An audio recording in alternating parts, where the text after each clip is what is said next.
Nós vencemos, porra! Muito bem-vindos ao Manchester ao Contrário, vencemos o Liverpool em Anfield. Eu tenho uma boca maldita, porque eu falei, não, a gente vai perder, que não sei o que, se a gente conseguir 4 pontos em 3 jogos é muita coisa. Mas, caraca, mano, que alegria desgraçada que eu tô.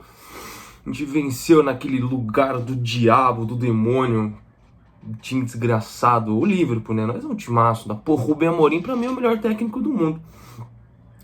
Mas, brincadeiras à parte, vencemos o Liverpool em Anfield, 3 pontinhos, subimos para 8º colocado, se não falha a memória. E, cara, foi um puta jogo, né? Foi um jogão. Pra quem gosta de futebol, pra quem gosta de assistir um futebol legal e tal, foi um ótimo jogo. Pra quem é torcedor do Liverpool, foi uma merda. Pra quem é torcedor do Manchester United, foram 90 minutos de apreensão e nervosismo. Mas no final deu tudo certo.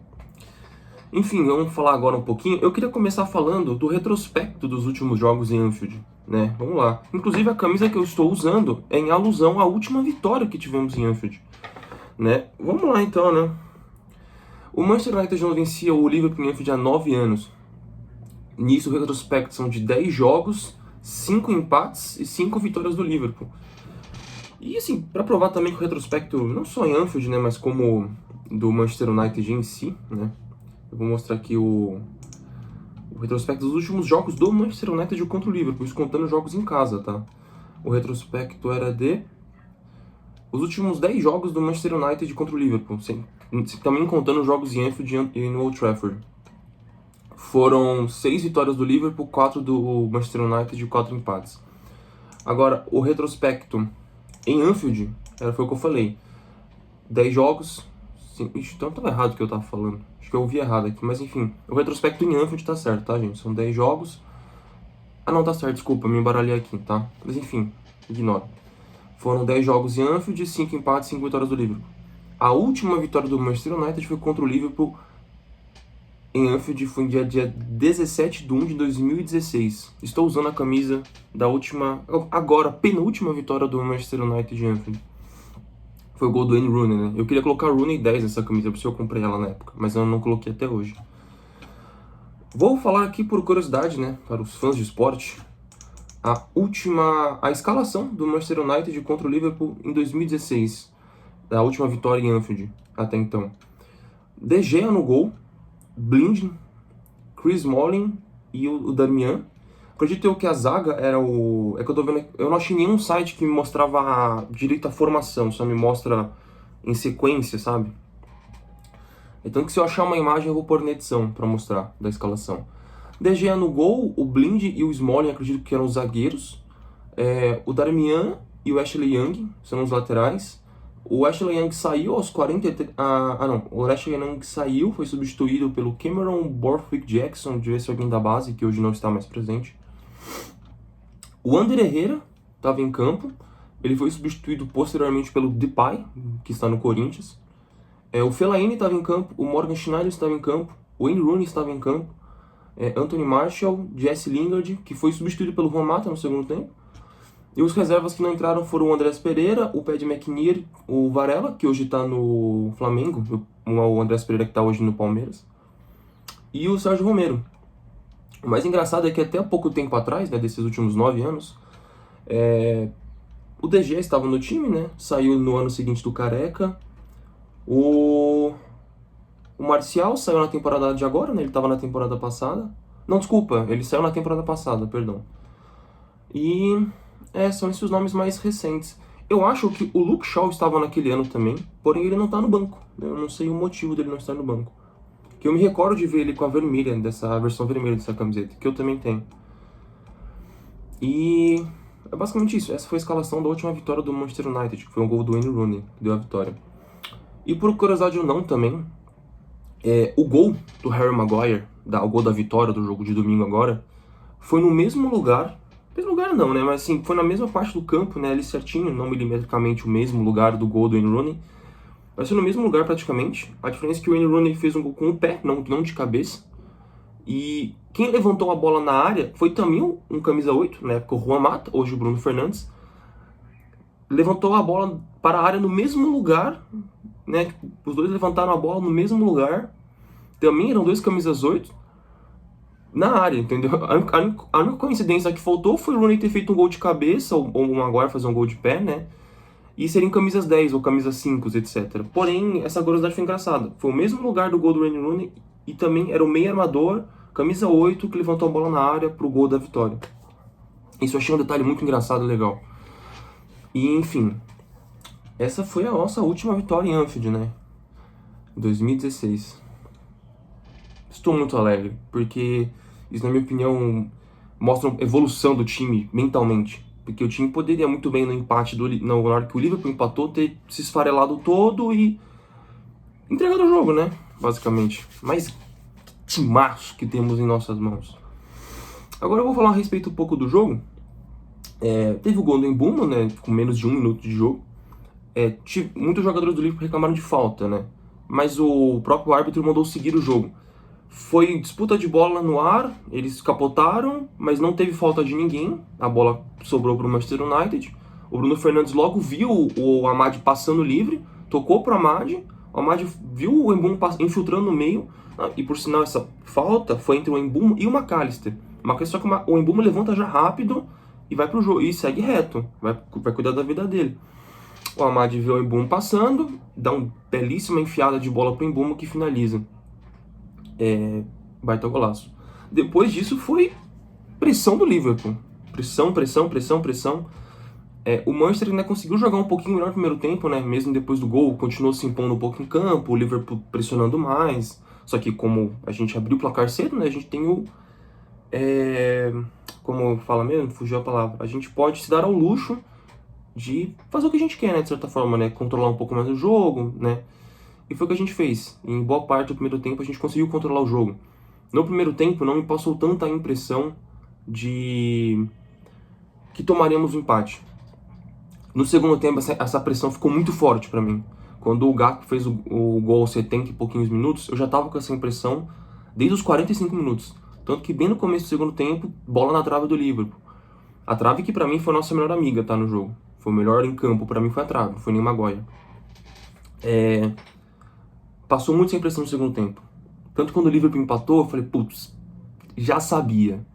Só que eu ainda achei que poderia sair um gol no milagre, né? O famigerado gol no milagre, no Ferg Time. E saiu, né? Gol aos 83 e pouquinho do Maguire. Vamos lá. Também teve o ponto que o Rubem Amorim, ele variou na escalação, né? Tivemos as 3 surpresas, né? Vamos dizer assim. Teve a escalação do Casemiro como titular. Por que foi uma surpresa o Casemiro? Porque o Casemiro, ele treinou um dia menos que todo mundo, porque ele chegou depois que todo mundo por causa da data FIFA, e o Casemiro jogou 180 minutos da data FIFA, ou seja, ele jogou os 2 jogos inteiros com a seleção brasileira. Então ele era uma dúvida, né? Porque ele também chegou falando que estava com um certo desconforto. Então ele já não ia jogar 100% contra o Liverpool. E entraria talvez o Gareth, porque o Gareth ele chegou antes de todo mundo da data FIFA. Então o Gareth não jogou os 180 minutos pelo Uruguai. Então a intenção era que talvez o Gareth começasse em campo. Só que surpreendeu todo mundo, o Casemiro começou e o Casemiro jogou muito bem. Até que o Casemiro ele sente uma lesão, ele já força uma falta, toma um amarelo, para já entrar o Gareth no lugar dele, posteriormente. Também tivemos o Matheus Cunha, titular, no lugar do Šeško, não foi no lugar do Mason Mount, né? Ou do Bruno Fernandes, foi no lugar do Šeško. E foi uma surpresa, porque o Šeško fez 2 gols nos últimos 2 jogos, vinha de boas partidas, só que eu achei muito inteligente, tá? Eu gosto muito de criticar as escalações do Rubem Amorim, mas essa eu achei muito inteligente. Porque ele viu que o time do Liverpool era muito mais móvel, muito mais ágil, muito melhor que o nosso. Ele falou, cara, eu vou fazer uma escalação diferente para que o time tenha uma consistência técnica diferente. Então ele fez um ataque mais móvel. Ele tirou o Šeško, que é um camisa 9 clássico, né? Postão, tal, cabeça de área, e colocou o Matheus Cunha, que flutua, sai do meio de campo, sai da área, vai buscar jogo na ponta, vai buscar jogo no meio. É um cara que flutua muito e faz a bola correr no ataque. Isso foi muito, na minha opinião, inteligente. Eu ficava bravo quando não faziam isso com o Højlund, que o Højlund também era outro poste, fazia nada. Em vez de colocar alguém mais móvel no lugar do Højlund. Que isso pra mim foi uma grande crítica do Ten Hag também, quando ele estava no time. Eu achava que ele insistia muito em atacantes que não eram muito móveis. E hoje a gente tem, por exemplo, o Harry Kane, que o Harry Kane ele é um atacante clássico, camisa 9, só que ele, cara, você todo jogo você vê pelo menos 2, 3 vezes o Harry Kane sair da área e praticamente tá na zaga do Bayern. Que o Harry Kane sempre vai, ele não é que ele vai buscar jogo, mas ele apoia defensivamente. Ele faz o jogo dar uma certa circulada. Então o Matheus Cunha entrar nessa posição foi muito inteligente, porque ele flutua ali. Ficava ele, o Mason Mount e o Mbeumo. Cara, o ataque do Manchester United nem ficava parado. Todo mundo se movimentava, todo mundo defendia, todo mundo fazia reposição de bola, pressionava. Isso foi muito inteligente. Tanto que você vinha momentos do primeiro tempo do ataque do Manchester United pressionando a saída de bola do Liverpool muito forte. Isso eu achei muito bacana. Ainda mais porque perceberam que o Liverpool estava muito aberto, não é aberto, mas estava meio fragilizado. Porque o Kerk estava com uma grande dificuldade do lado esquerdo, e o Van Dijk estava num dia meio esquisito, e o Van Dijk não estava conseguindo se comunicar com o Kerks e com o Mamardashvili, que é o goleiro do Liverpool. Porque ele estava com a dificuldade na saída de bola com esses 3 jogadores, porque o Mamardashvili, ele é, eu vou falar Mamardashvili, ele é canhoto. O Alisson é destro. Então a saída de bola do goleiro fica diferente. Então ele estava com essa dificuldade na saída de bola com o goleiro. E o Kerks perdido, o Van Dijk perdido. Então o Manchester se aproveitou e pressionava quando dava. Enfim, ótima escalação. E teve o Harry Maguire, que foi uma surpresa, porque ninguém esperava que o Harry Maguire fosse titular. Só que é o que eu falo, desde que a gente começou a optar por 3 zagueiros, pra mim o Maguire tem que ser titular absoluto. Ele funciona muito com os 3 zagueiros. Por causa que ele não depende... Ele depende de... Não é que ele depende, desculpa. Se ele tá meio pressionado, que é uma coisa que ele não é muito bom de jogar com os pés, ele vai... Se ele estiver sozinho ali atrás, ele não vai conseguir sair jogando. Ele vai conseguir sair com a bola, ele vai provavelmente entregar, vai fazer um passe errado, um cruzamento errado. Então, tanto que na época, na fase ruim do Maguire, ele foi muito zoado, tal, não sei o quê. Mas era porque ele não tinha com quem jogar, ele não tinha com quem se apoiar, ele não tinha um apoio. Agora, com 3 zagueiros, ele tem sempre o apoio de 2 zagueiros com ele. Ele fica centralizado na zaga e tem o apoio dos 2. Que no caso foram o Luke Shaw e o De Ligt. Então assim, foi muito bom. Ele tinha com quem apoiar e sair jogando. Fora que o Bruno Fernandes vem buscar a bola. Então o Maguire nunca tá pressionado. O Maguire sempre sabe o que fazer. E foi muito inteligente por causa que, pô, tinha que marcar o Isaac. O Isaac é muito grandão. Fora que tem o Isaac, tem o Szoboszlai, tem o Nketiah, que entrou, ele não entrou no segundo tempo. Eu fiquei surpreso a não entrar no Nketiah.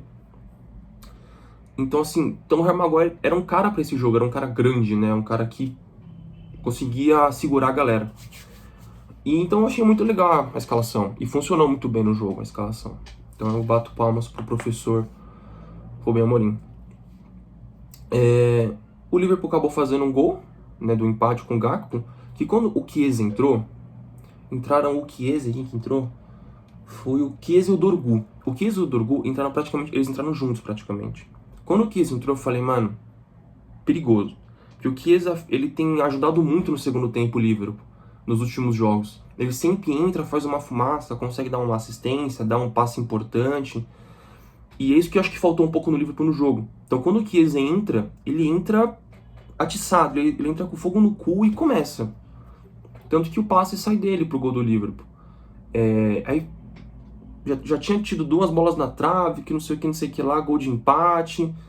Aí depois do gol do Maguire, o Gakpo ainda erra um cabeceio sozinho na área. Então assim, foi um jogo de muita sorte, por isso que eu falo. A trave e o dia apagado dos jogadores do Liverpool, porque o Salah ficou no bolso do Dalot, né, convenhamos. Mas o Dorgu principalmente também me incomodou, porque o Dorgu é incrível. Eu acho ele um bom jogador, ele ajuda de certa forma, mas ele não cruza bem, ele dá pouco passe, ele defensivamente é um pouquinho fraco ainda. Porém ele é muito novo, então tem um desconto. Ele é novo, vem de uma liga diferente. Quem sofreu muito com a mesma coisa do Dorgu na época foi o Darmian. Eu achava o Darmian um bom lateral. Porém o Darmian sofreu muito aquele negócio de sair da Itália, vem para um futebol diferente. E na época ele foi crucificado, tanto que foi vendido depois, tudo. Então pro Dorgu não sofrer a mesma coisa que o Darmian sofreu, eu acho válido criticar, mas também não pega pesado, né? Deixa ele se desenvolver um pouco mais. Porque ele tem futuro, por causa que é uma posição em escassez no mundo, ainda mais uma posição onde o Rubem Amorim gosta de ter gente, né? Que é o ala esquerda, não necessariamente lateral direito. Já falei disso. E também teve a parte engraçada, né? Que os últimos 5 gols do Harry Maguire foram gols importantes. Por que eu digo importante? Ó, o último gol agora dele foi aos 83 minutos, o gol do 2-1 contra o Liverpool. Teve aos 89 minutos o gol de empate contra o Brisbane Town, aquele jogo que a gente perdeu para o time de quarta divisão inglesa na Carabao Cup. Mas ele fez o gol de empate que levou para os pênaltis. Então, é um gol importante. Aos 120 minutos contra o Lyon, que foi aquele gol de cabeça que deu a virada pra gente do 4-3 e a gente foi pra semifinal da Europa League. Foi o Maguire. Ele fez um gol aos 93 minutos contra o Leicester, um gol de vitória também. Um gol o match winning goal, né, que a galera fala lá fora, né? Que deu a classificação na FA Cup, acho que foi na FA Cup do ano retrasado ou do ano passado, eu não lembro.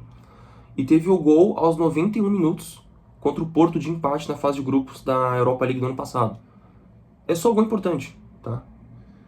Então o Maguire é um cara que fez a sua grande comeback, né? Ele tá a fênix que ressurgiu das cinzas. E também outra curiosidade é que esse foi o primeiro jogo, foi a primeira vez que o Ruben Amorim teve um back-to-back, né? Que a galera fala na Inglaterra. São 2 vitórias seguidas na Premier League. Só que tá, né? O Ruben Amorim teve suas primeiras 2 vitórias seguidas na Premier League depois de 35 jogos de Premier League, né? Então, é preocupante. Mas vamos torcer para que esse jogo dê um gás e o time consiga a vitória agora contra o Brighton. Vitória contra o Brighton jogo contra o Brighton esse, que será agora, cadê? Aqui. Será daqui a 4 dias. 1, 2, 3, é sábado? Acho que é sábado. Dia 25, é isso mesmo. Sábado agora, dia 25/10, 1h30 da tarde contra o Brighton em casa. E o jogo do Brighton pra mim é muito preocupante para quebrar essa sequência. Porque primeiramente, se a gente vence o Brighton que está abaixo da gente está em 9º, o Brighton está em 10º, estamos com 13 pontos contra 12 do Brighton. Então é uma disputa direta por posição. E a parte ruim do jogo pra mim, os últimos 5 jogos do Manchester United, primeiramente, na história do confronto, o Manchester United tem 9 vitórias contra 6 do Brighton. Agora, aí que tá o problema. Os últimos 5 jogos foram vitórias do Brighton. Teve o 3-1 do Brighton em casa, no Old Trafford. Tivemos 2-1 do Brighton na casa do Brighton. 2-0... tem uma vitóriazinha perdida aqui no meio. Manchester United 2-0 contra o Brighton na casa deles na Premier League do ano retrasado. Acho que é retrasado. Aí depois 2 jogos que a gente perdeu pro Brighton, um em casa e um fora de casa. Então assim, os últimos 5 jogos do Brighton, 4 foram vitórias. E dessas 4 vitórias tem uma 5ª vitória que foi um jogo antes também. Então o Brighton tem um retrospecto maravilhoso contra a gente e não treme em casa, né? Ou no Old Trafford. Sim, os últimos 3, 4 jogos no Old Trafford ganhou do Manchester United. Então assim, preocupante. Mas também, se a gente ganha o jogo contra o Brighton, e num universo perfeito, onde dos 8 colocados acima da gente, 2 ou 3 perdem, a gente pode acabar, talvez, subindo para 4º ou 5º colocado. Aí, suponhamos que nós estivéssemos hoje com 15 pontos. Por que 15 pontos? Porque teve um empate contra o Fulham, acho que na 3ª ou 4ª rodada. Foi 1-1, que o Bruno Fernandes erra um pênalti. Se o Bruno tivesse feito o gol de pênalti, seria 2-1. Estaríamos com 15 pontos. Se a gente tivesse com 15 pontos hoje, nós seríamos o 4º colocado. Seríamos o 4º colocado hoje. Por quê? Por causa que hoje o Liverpool e o Bournemouth têm 15 pontos, porém a gente ganharia no número de vitórias. Estaríamos com 5 vitórias.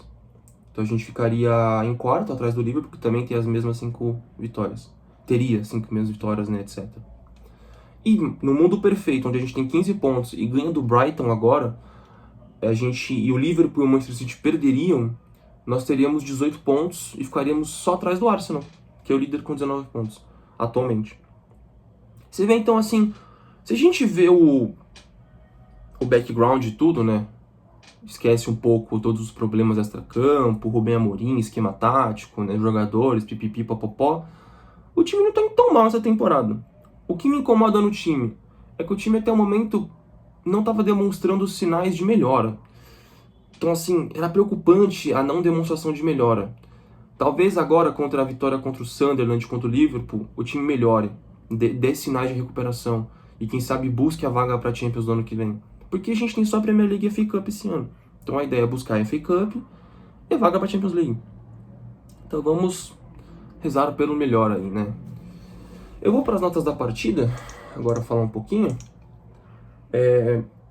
O Lamens eu vou dar uma nota 8, foi uma partida totalmente